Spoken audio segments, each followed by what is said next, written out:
कैसे हैं आप सब। जय सिया राम, जय चित्रकूट धाम। आज आपको एक ऐसे संत, त्यागी तपस्वी संत हैं जो मंदाकिनी के किनारे रहते हैं। आइए उनका दर्शन कराएंगे और आप सबको उनके जो सत्संग है उस सत्संग का आप सभी को लाभ दिलाएंगे। हमारे साथ बने रहिए। धन्यवाद।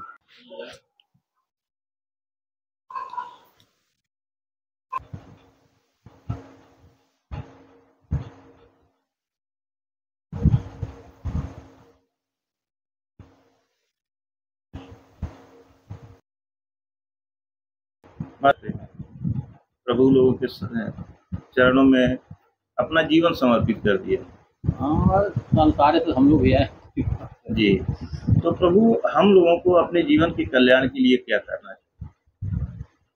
कल्याण के लिए तो आप अपना कर्तव्य का पालन करिए। जो गृहस्थ आश्रम में है, गृहस्थ आश्रम के अनुसार आप कर्तव्य का पालन करिए। जब तक गृहस्थी में है, गृहस्थ का पालन करिए। जी। जब भी आपकी इच्छा हो, वैराग हो, अंदर से वैराग जगे, घर परिवार छोड़ना है छोड़ दीजिए।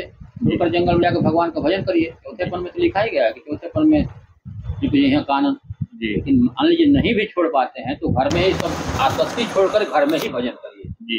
लेकिन हाँ, ये सब अपने पति, लड़के, बच्चे, इन सबों से आसक्ति छोड़ करके घर में ही एकांत रहकर करिए। ऐसा नहीं कि घर छोड़कर ही भजन कर सकते हैं। थोड़ा प्रपंच तो है जी, घर में रहकर भजन करना प्रपंच तो है, साधारण काम नहीं है जी। ये करने वाले कर भी लेते हैं जी। हाँ, ये परिवार अच्छा है, कर लेते हैं।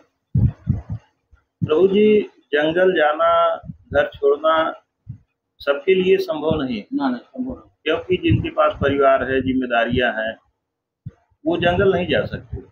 लेकिन सबको, हर आदमी को, चाहे कोई गलत करता है चाहे सही करता है, गलत करने वाले भी हम जानते हैं कि वो कभी न कभी तो उनके मन में आता ही है कि हमने गलत किया है और हमको भी अपने जीवन का कुछ उद्धार करना चाहिए, कुछ कल्याण करना चाहिए।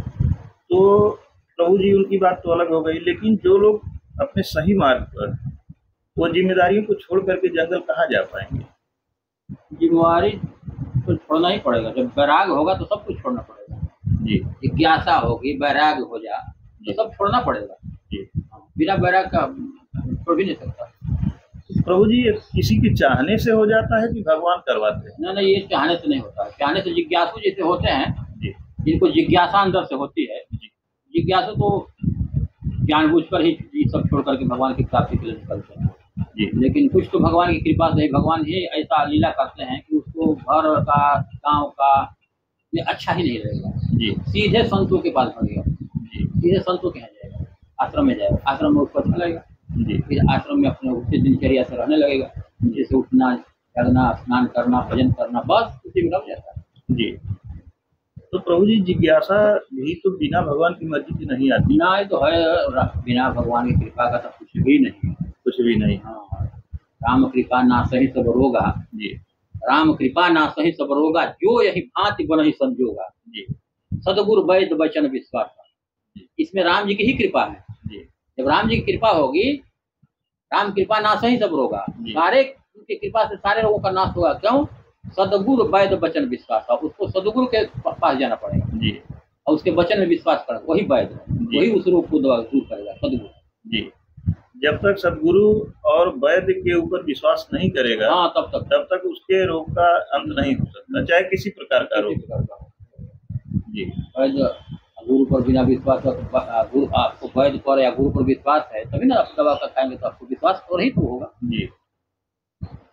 तो प्रभु जी, आप जिस स्थान पे रहते हैं, ऐसे दिव्य स्थान पर, आप कितने दिन से रहते हैं? हम 2000 से यहाँ आए तो पहले भी, 2000 से पहले भी जी। लेकिन एक नियम से 2000 का रहना जी, एक नियम व्रत से लेकर के 2000 से यहाँ 23-24 साल हो गए। हाँ, इसके पहले भी आया था, लेकिन नियम से रहा नहीं, आकर के फिर भ्रमण करके चला गया चित्रकूट। लेकिन मेरे मन में ऐसा आया कि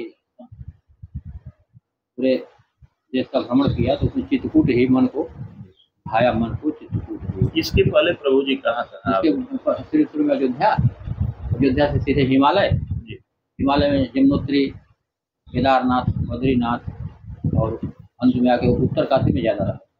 हिमालय में सिर्फ घूमने गए थे कि वहाँ भी कुछ दिन बिताए थे? गए तो पैदल हम लोग 4 मूर्ति गए थे पूरे चारों धाम करने के लिए हिमालय का, गंगोत्री, यमुनोत्री, बद्रीनाथ, केदारनाथ। लेकिन चारों रास्ते में हम लोग 4 जगह हो गए। अच्छा करते रह गए, फिर हम उधर रुक गए, यमुनोत्री में रुक ही गए। अच्छा वहाँ फलाहारी जी महात्मा थे यमुनोत्री में, उनको रोक लिए गए कि यहाँ रुको, बर्फानी रहोगे, भट हो जाओगे और खूब भजन करो। 6 महीना में वहाँ रुक गया। 6 महीना हुआ, जब बर्फ गिरने लगा तो नीचे आ गया उत्तरकाशी। फिर उत्तरकाशी से फिर गया गंगोत्री। इस तरह से चारों धाम में 4 वर्ष बिता दिए। अच्छा महाराज जी, वहाँ के अनुभव कैसे रहे? आप इतना दिन 4 वर्ष तक वहाँ रहे।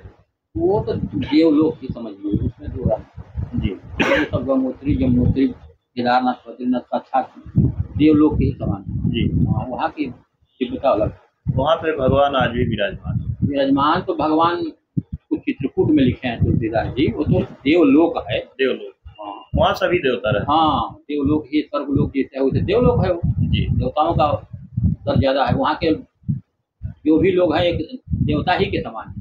उनकी हम यहाँ के लोगों से वहाँ के लोगों में बहुत अंतर है। महाराज जी, ऐसा कहा जाता है कि वहाँ हजार वर्ष से तपस्वी तपस्या करते हैं। क्या ऐसा उतने दिन में आपको कुछ अनुभव या जानकारी मिली? हाँ, लोग ऐसा नहीं है, तपस्वी वहाँ भजन नंदी है, वैराग ज्ञान वहाँ होता है। जी ये है कि चित्रकूट भी तपस्वी के माने में चित्रकूट, तपस्या करना है तो चित्रकूट ही है। जी महाराज जी, यही बात हम पूछने जा रहे थे कि तपस्वी लोग चित्रकूट को क्यों सबसे अधिक पसंद करते हैं? ये आज से नहीं, शुरू से ही, पर जब राम जी आए तो उसी समय से ही यहाँ तपस्वी तपस्या करने वाले लोग, आज का थोड़ा है। उसके पहले से तपलोक, चित्रकूट तपलोक कहिए, हम लोग की स्तुति में है कि चित्रकूट भूमि नहीं है, इसे चंद्रलोक, इसे चित्रकूट तपलोक है। इसका नाम तपलोक है। इसको भी तपलोक में आ गया तो तपस्वी हो गया। यदि आप चित्रकूट में आकर साल भर 6 महीना रह जाएंगे तो समझिए कि आपका 6 महीना तप हो गया। अयोध्या से छोड़ करके लोग आते हैं नियम व्रत करके, यहाँ 6 महीना साल भर 6 वर्ष नियम करते हैं। हाँ। अयोध्या में नहीं कर पाते जी, क्योंकि राजसी भूमि है। राजसी भूमि है, ये राजसी भूमि नहीं है, तप भूमि। यहाँ का जाड़ा गर्मी बरसात ही आपको सहन नहीं होगा। जी, सहन हो गया, सहन कर लिया साल भर, तब हो गया आपका। यहाँ पे महाराज जी गर्मी भी ज्यादा पड़ती है, ठंडी भी ज्यादा, बरसात भी यहाँ की ज्यादा। अब भले न होती हो, लेकिन बरसात भी पहले बहुत होती है। बरसात भी तो महाराज जी कल हम देखे हैं इतनी बारिश कि कल करीब 4-5 बजे से ही और 10 बजे रात तक बड़ी भीषण बारिश। तो धीरे धीरे नाला बंद हो, तो शुरू से पहले आप 5 वर्ष पहले आए, 10 वर्ष भारी भारी नाले काम था। आप देखिए कितना बारिश, भारी भारी नाले निकले मंदाकिनी में। और हर तपस्वी का महाराज जी एक लक्ष्य होता है कि हम भी चित्रकूट चलेंगे और कुछ दिन तक चित्रकूट में वास करेंगे, तपस्या करेंगे। नियम लेके आज भी लोग आते हैं। अयोध्या के सारे महात्मा यहाँ कुछ न कुछ नियम लेके आते हैं। ज्यादा 6 महीना तो नियम लेके आते हैं। 6 महीना चित्रकूट रह जाएंगे। कोई 12 वर्ष के लिए भी आता है, कोई 14 वर्ष के भी आता है, कोई आता है तो जीवन भर रह जाता है। कोई जाता ही भी नहीं, जैसे हम ही आए तो आगे तो रह गए। महाराज जी, किस उम्र में आप महात्मा हुए? अरे उम्र का हम तो अपनी पढ़ाई योग्यता पूरी करने के बाद जी, करने के बाद एमए करने के बाद। तो मूल रूप से महाराज जी आप कहाँ थे? वाराणसी। तो महाराज जी उस समय में आपकी उम्र भी ज्यादा हो गई, उस समय में आप एमए की पढ़ाई करने के बाद क्या ऐसा मन में आ गया कि हम नौकरी नहीं करेंगे, चलते हैं तपस्या ही करेंगे? कुछ ऐसा उचाट हुआ, उचाटे वही नहीं आपको बताए कि ठाकुर जी ही लाते हैं। कोई आपका पिछले जन्म का संस्कार रहा, जो संस्कार उस समय आने के बाद फिर आपको अब उधर घर गृहस्थी गांव आपको अच्छा ही नहीं लगा। हाँ, घर गृहस्थी में अच्छा ही नहीं लगा, सीधे साधु संतों के पास भगे। वहाँ भगने के बाद उनकी दिनचर्या अच्छी लगने लगी। उनका रहन सहन खान पीन वगैरह जो भी है वो अच्छा लगना, भगवान की सेवा करना, भगवान की पूजा करना ही अच्छा लगने लगा। बस हो गया वहीं से। उधर संसार में जाने की इच्छा नहीं होगी, इच्छा नहीं होगी। अब तो कैसे मतलब ये कि बड़ा अच्छा हुआ कि ये छूट गया, जंजाल से हम छूट गए, भारी प्रपंच से छूट गए, भगवान ने बचा लिया। महाराज जी, ऐसा क्या हो जाता है कि मतलब बड़े अच्छे अच्छे सुविधाओं में जीने वाले बड़े बड़े लोग, और सारी सुविधाओं को, सुखों को अपने त्याग करके और इस तरह से आकर के जंगल में जमीन पर सोना, जंगल में रहना, हाँ, कोई यहाँ सुविधा नहीं है। यहाँ तो खैर आप जहाँ है यहाँ पर बिजली भी आ गई है, लेकिन ऐसे ऐसे जगह पर यहाँ चित्रकूट के जंगल में महाराज जी लोग रहते हैं कि वहाँ पर न कोई खाने की व्यवस्था, न सोने की व्यवस्था, जंगली जानवरों का डर, और उसके बाद कहते हैं हम यहाँ बड़े आनंद में हैं। यहाँ भी पहले ऐसा था, आज से 10 वर्ष पहले यहाँ भी बिजली नहीं थी, पंखा नहीं था, पंखा लोग लगा, पंखा लगाने नहीं दे रहे थे। यहाँ पंखा लगाओ तो कोई न कोई आके बैठेगा हवा खाने के लिए, यहाँ बैठ जाएगा, जब पंखा चलता है पंखा बढ़ जाएगा तो फिर हम भोजन क्या करेंगे? कोई हिसाब से बैठ जाएगा, भोजन तो करेंगे नहीं। हमको पंखा सूट भी नहीं करता था उस समय, पंखा की हवा अच्छा ही नहीं लगता था। आवाज थोड़ा सा ऐसा स्थित हो गया कि बिना पंखा करा नहीं जाता। तो ये भी एक सोचनीय बात है जी।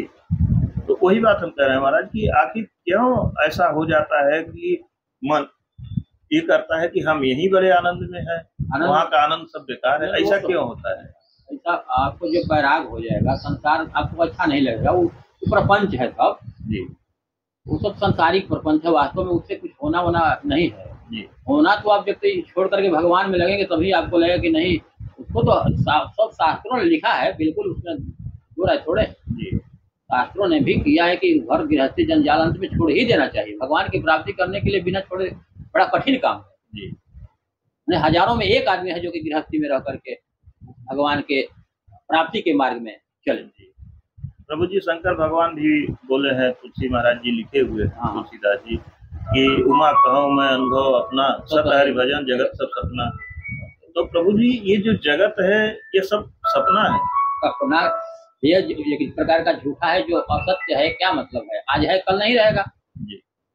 सत्य का मतलब है कि सत्य तो सत्य होता है, वो हमेशा रहेगा जी। तो सत्य में एक भगवान ही है जो कि हमेशा नित्य है, और बाकी ये जंगल पेड़ पौधे ये तो बदलते रहते हैं, बदलते सभी चीज यहाँ नश्वर है। हाँ नश्वर है, तो इसीलिए वो सपना ही के समान है। सपना देख रहे हो, सब देख रहे हो, जिस सपना में उसी प्रकार का है। महाराज जी सतमार्ग पर चलने वाला आदमी कहीं न कहीं आगे जब दुख पाता है तो वो कहता है कि हमारा कर्मों का भोग।